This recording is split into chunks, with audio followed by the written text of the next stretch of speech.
حضرت عمر رضی اللہ عنہ نے حضرت ابی بن کعب رضی اللہ عنہ سے پوچھا کہ تقوی کیا ہے؟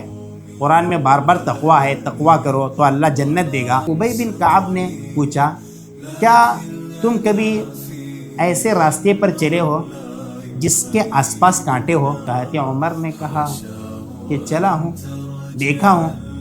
تو پوچھا کہ تم وہاں کیسے چلے؟ کہا شمرت واشتہدت، میں نے اپنے کپڑے سمیٹ لیے اور پوری احتیاط سے، ڈرتے ہوئے کہ کہیں کوئی کانٹا میرے بدن کو نہ لگے، میرے کپڑے کو نہ لگے، میرے کپڑے نہ پھٹ جائے، مجھے زخم نہ آ جائے، میں پوری احتیاط سے وہاں سے چلا۔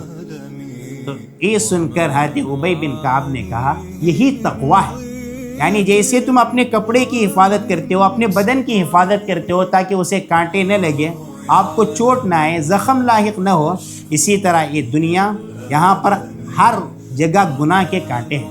کوئی ماں باپ کی فرما برداری کرتا ہے تو شیطان یوں پٹی پڑھاتا ہے تو ماں باپ کا بڑا فرما بردار ہے، تیرے لیے نمازوں کی کیا ضرورت۔ کوئی بڑا نمازی ہے تو شیطان یوں پٹی پڑھاتا ہے تو بڑا نمازی ہے، تیرے لیے ماں باپ کی خدمت کی کیا ضرورت۔ کوئی بیوی بچوں کی خدمت کرتا ہے تو شیطان یوں پٹی پڑھاتا ہے تو ماشاءاللہ بیوی بچوں کا بڑا لحاظ رکھ رہا ہے، ماں باپ کا لحاظ نہ رکھے تو کوئی فرق نہیں پڑتا۔